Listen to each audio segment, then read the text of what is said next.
that is, Voyage to Brobdingnag by Jonathan Swift. Gulliver has been in Brobdingnag for about 2 years. As like the first part, this part also has 8 chapters. After the voyage to Lilliput, Gulliver stayed in his country, England, for about 2 months.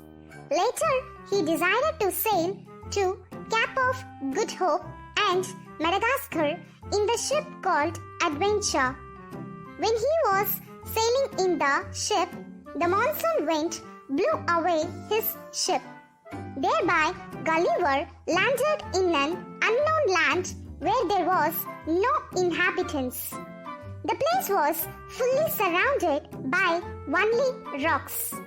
Gulliver, while trying to return back to his ship, he saw a giant inhabitant near the ship. So, Gulliver ran away from the spot and he was very much shocked to see the 20 feet height of the grass. After a long walk, he reached the cornfield. He couldn't see anything beyond the cornfield because the corns were of size 40 feet. Little later, Gulliver realized that the farmers had come to harvest the crops, so Gulliver hid behind the cornfields. Unfortunately, a farmer would spot Gulliver and he took him in his hands. Yes, the farmer was the inhabitants of Brobdingnag, where the people were of height 60 feet. When the giant farmer took 6-inch height Gulliver in his hand, Gulliver would offer the gold pieces to him. Getting the gold pieces from Gulliver, the farmer took Gulliver to his home. The farmer then introduced Gulliver to his wife, to his son, and he also introduced to his 9-year-old daughter, Glumdalclitch. This little girl, Glumdalclitch, would be very affectionate towards Gulliver. Gulliver often called her as a nursemaid because she was the one who cared Gulliver in offering food, clothes to wear. The farmer also introduced Gulliver to his friend, who suggested the farmer to take Gulliver to the marketplace. He also suggested the farmer to earn money by displaying Gulliver to the Brobdingnag people. In order to earn money upon the suggestion of his friend, the poor farmer took Gulliver to various cities. One such large city is Lorbrelgret, where Gulliver had done many tricks and entertained the visitors. The cunning farmer made Gulliver to do 10 shows per day. Eventually, Gulliver became very tired. Both physically and mentally, Gulliver lost his strength. Meanwhile, the farmer noticed the weak condition of Gulliver and he himself assumed that Gulliver is soon going to die in a month. Now, the cunning farmer planned to earn some sort of money within this 1 month. All on a sudden, the farmer was ordered to bring Gulliver to the royal palace. So, the next day, farmer took Gulliver to the palace. At first sight, on seeing the behavior and the miniature size of Gulliver, the giant queen of Brobdingnag would admire him. Later, the queen requested the farmer to give Gulliver to herself in exchange of 1,000 pieces of gold, for which the poor farmer agreed because the cunning fellow already realized that Gulliver is soon going to die due to illness. So, the queen of Brobdingnag bought Gulliver in exchange of 1,000 gold pieces from the farmer. Gulliver laid upon a condition in which he told that he had wanted the 9-year-old daughter of the farmer Glumdalclitch also to stay along with him, for which the queen accepted, and she immediately went to show Gulliver to her king. On seeing Gulliver, the king of Brobdingnag immediately thought that he was a mechanical creation. Only later, the king realized that he was a living being. Gradually, the king would send Gulliver to the scholars of Brobdingnag. The 3 scholars began to examine Gulliver and came to a conclusion that Gulliver was not fit enough to survive in Brobdingnag. Gulliver argued with the 3 scholars by saying that he could also go for a job and earn money, but the 3 scholars refused. However, the king of Brobdingnag agreed with Gulliver, and the king permitted him to stay in the palace because his queen was madly in love with this little Gulliver. Meanwhile, queen would order the carpenter to design a small house for Gulliver to stay in. Gulliver was also given a cloth made of fine silk to wear. The little girl, Glumdalclitch, also got an apartment, and a governess was appointed to educate her. In the next scene, we saw a Gulliver who was answering patiently to the questions of the king, like, but how did he come to Brobdingnag? What was he doing in his country? They also discussed about the politics and religious practice in England. When Gulliver was describing the political things with the king would burst out in laughter by saying that the country where Gulliver was living in is ridiculous. The king also asked how could people could love each other and at the same time hate, cheat and kill each other. At first, Gulliver grew very much anger on king, but only later Gulliver realized that the Brobdingnag people were much better than his country people. In next scene, we saw Gulliver who were thoroughly enjoying the royal treatment in the palace. The queen too seriously enjoyed the company of Gulliver. Every Wednesday, the royal people gathered together and had their dinner. Gulliver too joined with them during dinner, where he found the giant mouth of Queen swallowing 9 turkeys in single gulp. Queen too loved the eating style of Gulliver when he sliced one turkey into several pieces. As the days passed like this, as like the myth, if something good had happened, eventually something bad would also happen. Likewise, here there came a character known as Duff, who were smaller in size comparatively to the size of the inhabitants. Here, Brobdingnag people were of size 60 feet and the Duff were of size 30 feet. But the Duff are taller than Gulliver.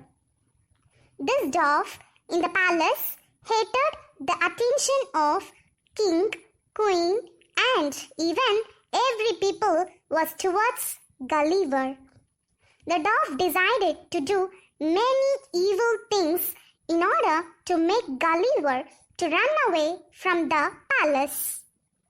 One such mischievous thing is the Duff putting Gulliver into a bowl of cream.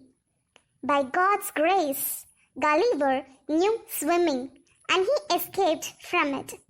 Later, Gulliver described about the geographical condition of Brobdingnag.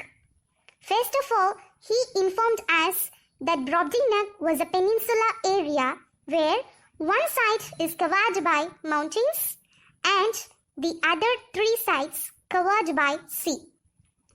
He also told us that in Brobdingnag, There were nearly 600,000 inhabitants and 80,000 houses.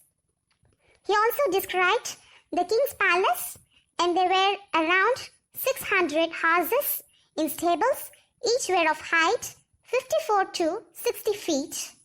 When Gulliver was taken to temple, he will be very much disappointed because the temple were of size only 3,000 feet, which was similar to the church in England. Whenever Gulliver was taken out, he was carried in a small wooden box specially designed for him, with 3 windows in which he could view the world outside. But Gulliver always loved to view the city by grabbing the lovable hands of Glumdalclitch. Gulliver was feeling very happy for being in Brobdingnag. At the same time, Gulliver was tormented in the 3 scenes. Like, first scene is when the dwarf was shaking the apple tree. Suddenly, the giant apple struck Gulliver's back. Second is Gulliver was often invited to the ladies' court. There the ladies used to undress in front of him. Gulliver found that their skin was extremely ugly and uneven. Third scene is when Gulliver was sailing in the special boat offered by Queen of Brobdingnag. There came a danger. Here in this scene, we saw a monkey force-feeding Gulliver. Meanwhile, the little girl Glumdalclitch helped Gulliver in letting out the food that he ate using needle. After which, Gulliver vomited and he became very weak. On hearing this, Queen would sentence that monkey to be killed. From then on, no monkeys were allowed inside Brobdingnag. In these chapters, we saw Gulliver was brought to musical performance, but it was too loud for him to listen. Thinking the hatred of English politics by the King of Brobdingnag, Gulliver decided to offer him gunpowder, but the king would refuse in getting the gunpowder from Gulliver. Gulliver realized that the people in Brobdingnag were poor in education. Though they know the art of printing, there were no many books and their writing style was very simple.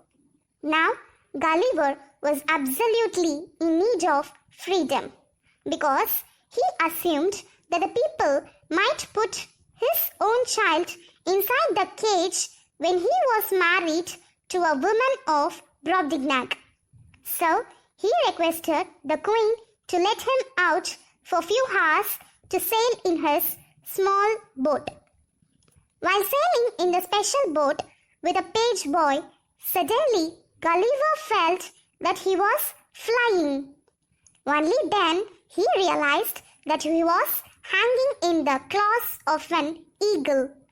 Later, due to heaviness, the eagle would drop the box in which Gulliver stayed in. Fortunately, the wooden box fell on to the ship. While coming out from the box, Gulliver spotted the sailors who were of normal human being and they were of his size. Immediately, Gulliver narrated the recent journey to the sailors. Gulliver also showed them the things that he saved in Brobdingnag, like comb. And then the sailors helped him out in reaching his own country, England. When he reached home, it took him some time to grow accustomed to his old life, and his wife suggested him to never go to sea again. With this, the second part ends. Now, let us move to analytic section of part 2. First point is, while being in his own country or in Lilliput, Gulliver didn't feel low. But while he was in Brobdingnag, he felt All his pride and importance were withering away because he was literally treated like a doll in Brobdingnag, especially by the way of pampering Gulliver by the little girl Glumdalclitch and the Queen of Brobdingnag. Second is, comparing to Lilliputians, Brobdingnag inhabitants were quite respectful and virtuous towards Gulliver than Lilliputians. Because at one point we saw the Lilliputians planned to kill Gulliver, so this plot would tell us how ungrateful the Lilliputians were.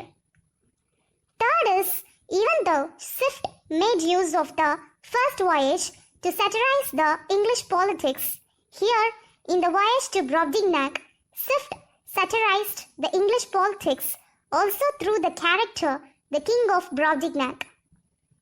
Last is, Swift conveyed through the dwarf who were doing mischievous things to gain their power, and here the author compared the dwarf with the physically weak politicians who are willing to seize their power by doing evil things. So that's the analytic part of Voyage to Brobdingnag. Stay tuned for the third part of Gulliver's travels, that is, Voyage to Laputa, Balnibarbi, Luggnagg, Glubdabrib, Japan. Thank you.